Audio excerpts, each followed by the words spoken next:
Hello အားလုံးပဲမင်္ဂလာပါ Life with Good Channel ကနေပြီးတော့ကြိုဆိုလိုက်ပါတယ်ဒီနေ့ sharing လုပ်ပေးချင်တာကတော့ကျွန်မ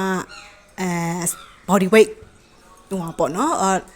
fat loss journey body weight loss journey ပဲပြောမလားပေါ့နော် weight loss journey အကြောင်းမှာ fat loss ဆိုနည်းနည်းလေးခေါင်းစဉ်ကြီးသွား weight loss နဲ့ပဲပြောကြတယ်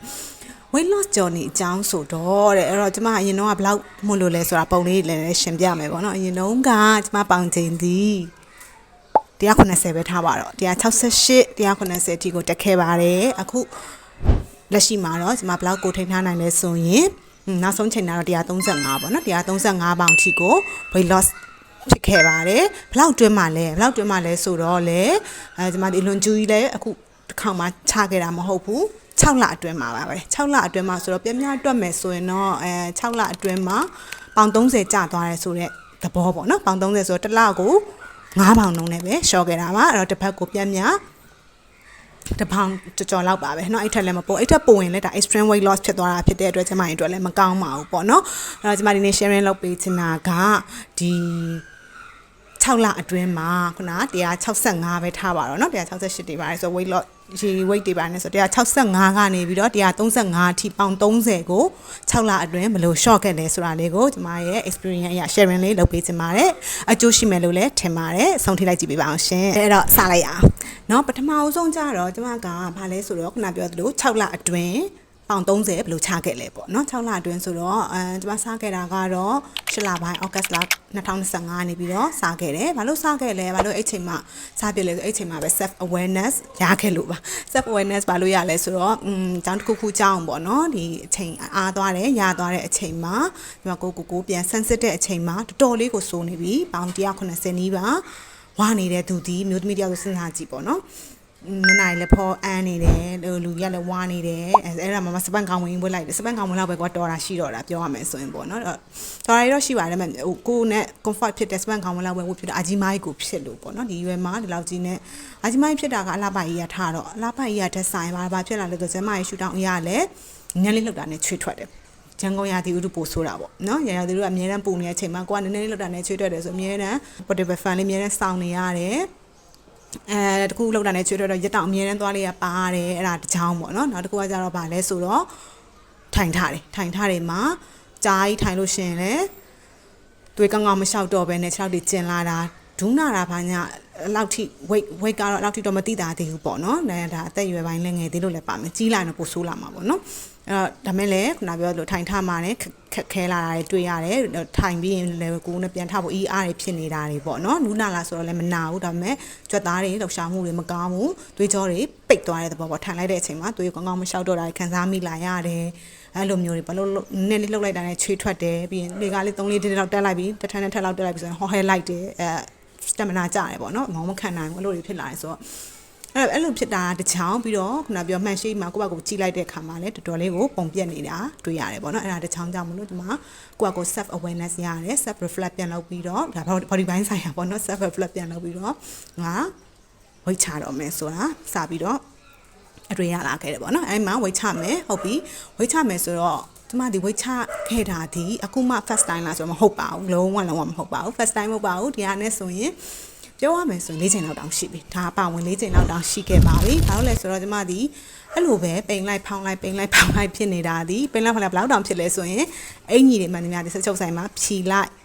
်တီလိုက်စချုပ်ဆိုင်မဲ့အမြဲတမ်းရောက်နေတဲ့အဝတ်စားရတောင်ရှိတယ်ပေါ့နော်တချို့ပွဲတက်တယ်ဆိုရင်ပြင်းအောင်ပွဲမရှိလို့မိုးရသေးတဲ့ကာလမှာလည်းစချုပ်ဆိုင်က3-4ကာလလောက်သူက run ပြီးသွားပြီပွဲတဲ့ခါမှာမိုးရတယ်အဲ့လိုမျိုးတွေပေါ့နော်ဝိတ်တက်ကြအရမ်းမြန်ခဲ့ပါတယ်ချခဲ့ပါအောင်လေနေတော့ပါဘူးဒါနဲ့ဆို4ချိန်ရှိပါပြီအဲ့တော့6ခဲ့သမျှပြန်တက်ခဲ့တာကြီးပဲပေါ့နော်ပြန်တက်ခဲ့တာကြီးပဲဆိုတော့ပင်မနာပဲဖတ်တင်တယ်နောက်တစ်ခုကအကျိုးမရှိဘူးပေါ့နော်ငါ6ခဲ့သမျှဒီပြန်တက်နေတော့ဘာလုပ်တော့မှာလဲဘာထူးတော့မှာလဲဆို maintain ဖြစ်သွားစေခြင်းပြီဒီတစ်ခေါက်ချတဲ့အခါမှာချတာကိုယ့်ကိုတည်တယ်ချဖို့အရန်လွယ်တဲ့နေရာမှာပါတယ်ခန္ဓာကိုယ်ထဲမှာလွယ်တယ်ဆိုတာပေါ့နော်ဟိုလွယ်ကူပြီးတော့ဝုန်းတိုင်းတော့ကျသွားတာတော့မဟုတ်ဘူးပေါ့နော်အာထုံးမှုတစ်ခုတော့ရှိရတယ်ဒါပေမဲ့ချလွယ်တဲ့နေရာမှာပါတယ်ဟိုတအိုက်တက်နေတဲ့နေရာမှာတော့မပါဘူးဘာလို့အရှိမှလည်းချခဲ့တာလည်းရှိခဲ့ပြီဆိုတော့ဒါပေမဲ့ပြန်ထိမ့်မှုကိုခံနေတာဒီခါတော့ငါထိမ့်အောင်လုပ်မယ်ထိမ့်အောင်လုပ်ဖို့အတွက်ဆိုရေရှည် plan လာရတော့မယ်ပေါ့ငါရေရှည်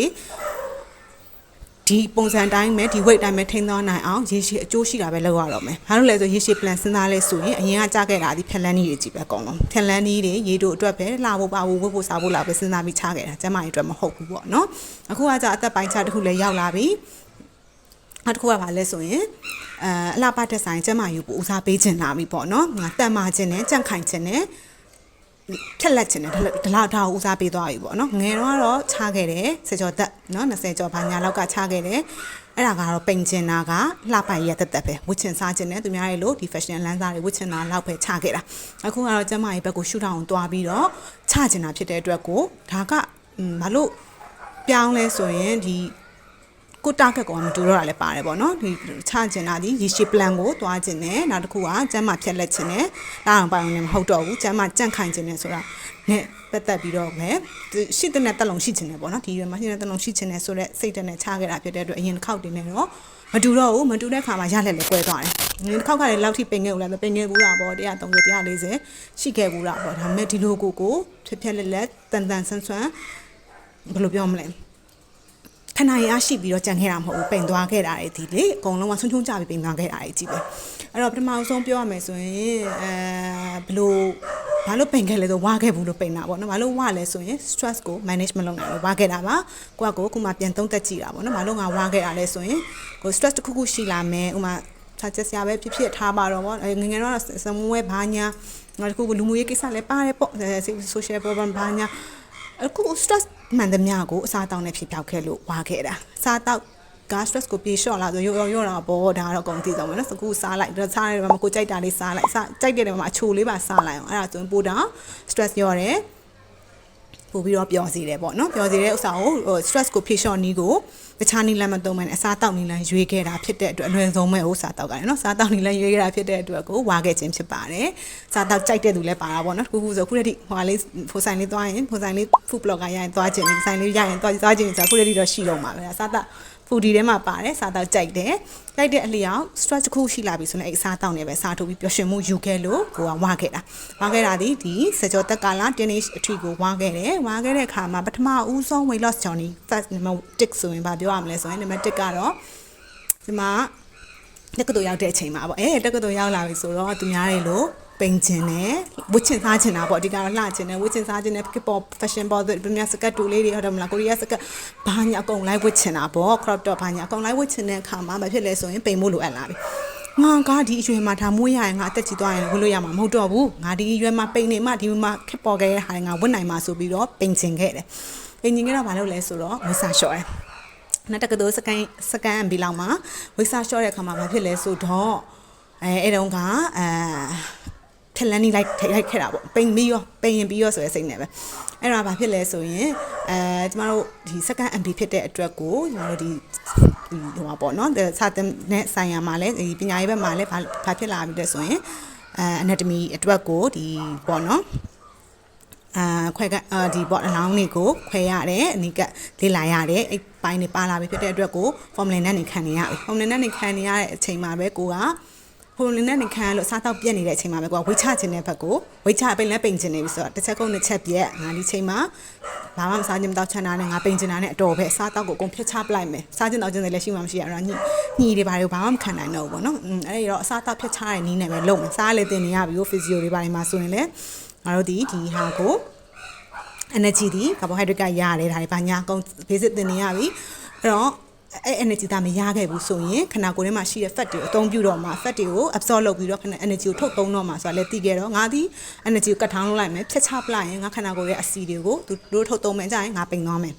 အဲ့တော့ငါအစားကုန်ဖြတ်လိုက်မယ်ရှိသမျှ fat တွေသူယူသုံးမှုစီဆိုတဲ့ခန္ဓာကိုယ်ညှင်းဆဲတဲ့နီးနဲ့ဝိချခဲ့တာပါအဲ့တော့အင်းသားနီးနဲ့ဝိချခဲ့တာဆိုတော့ကြလားဆိုတော့ကြတယ်တော်တော်ကိုကြတယ်ဘယ်လိုနည်းနဲ့ကြလဲဆိုတော့ပိန်သွားတယ်တွေ့တဲ့သူတိုင်းကမေးတယ်တငယ်ချင်းနေကောင်းရဲ့လားတငယ်ချင်းဘာယောဂဖြစ်လို့လဲလုံးဝလူပမာရုပ်ပေါက်သွားတယ်ကျုံကျသွားတယ်ဘယ်လောက်ထိတောင်လဲဆိုတော့ကွက်ကိုလည်းတည်တယ် menstruation နဲ့အကုန်ရက်သွားတယ်တစ်လားတစ်ခေါက်လာမယ်ဟာလုံးဝဟော်မုန်းမမှန်တော့တဲ့ဖြစ်တဲ့အတွက်ဘာမှမမှန်တော့ဘူး menstruation လည်းမလာတော့ဘူးသပင်တွေကျွတ်တယ်သပင်မှာထွက်ရမယ့်အဆီတွေလုံးဝမထွက်တော့ဘူးစီတက်ခန့်ချောက်တယ်သွေးအားနည်းလာတယ်လူကတခုဆိုရင်အားမရှိဘူးနှုံးချီနေတယ်ဘယ်လိုပြောရမလဲဆိုရင်အငတ်ဘေးစိုက်နေတယ်ဒုက္ခတွေလို့ဖြစ်သွားတယ်ပုံစံကလေမင်းလည်းမေးချင်စရာပဲရိုးပေါ်ရည်တင်ယူခောက်ကပ်ပါရိုးမရိုးတွေငေါထွက်ပြီးတော့ဝဲချောက်ပြီးတော့ကြံခဲ့တယ်ပိန်လားဆိုပိန်တယ်ရိုးပေါ်ရည်တင်ပိန်တယ်အဲ့တော့ဘာလဲဆိုတော့အဲ့ချိန်မှာ ဒီကွာပိန်မို့ပဲဖြက်လန်းနေလိုက်ဖို့ပဲတွေးခဲ့တယ်မစားချင်တဲ့အစုံဘာမှမစားဘူးဆိုအကုန်ဖြက်ချတယ်ဘာတွေဘလို့ဟာရမြတ်တောင်စားမလဲဆိုတာမတွေးခဲ့ဘူးစားတော့ဖြတ်ရင်ပိန်မှာပဲခဏကိုမှရှိတဲ့စီသူထုတ်သုံးစီဆိုတဲ့စိတ်နဲ့ခဏကိုညှင်းဆဲတဲ့နည်းနဲ့ပဲပိန်ခဲ့တာဖြစ်တဲ့အတွက်ကိုပိန်သွားလားဆိုရင်ပိန်သွားတယ်လူမာရုပ်ပိန်သွားတယ်ရုပ်ပေါ်အရေးတင်ပိန်သွားတယ်အဲ့တော့ကြတော့ဘာဖြစ်လဲဆိုတော့တာကတော့ရောက်သွားတယ်ဗောနော်ဝိစင်နာလေးတော့ဝေးရတယ် body shape လှနေလားဆိုမလှဘူးဘာလို့လဲဘာလေးချင်းငတ်မှလည်းဘာလေးချင်းငတ်မှလည်းမလုပ်ခဲ့ဘူးစားတော့ short တခုနဲ့စားတော့ကိုလည်းစနစ်တကျ short ခဲ့တာလားဆိုရင်အကုန်လုံး cut down လုပ်ပလိုက်ခဲ့တယ်အဲ့တော့ညှိနေလို့ဘာမှမစားချင်မတောက်ချင်တဲ့ဆိုတော့ဘာတွေပါစားလဲဆိုတော့ပို့ပြီးတော့မှုေးတဲ့ဟာချိုတဲ့ biscuit တွေယိုပါတဲ့ biscuit တွေအဲ့လိုမှုေးတာချိုတာတောင်လိုက်စားတော့ကယ်လိုရီများပြီးတော့အာဟာရတန်ဖိုးဘာမှမရှိတဲ့ဟာတွေတောင်စားမိတယ်လို့တောင်ဖြစ်နေတယ်ဆိုတော့စားတော့စားတယ်ဘာမှမဆဲအတွက်တူလောင်ထားမှုမဆဲ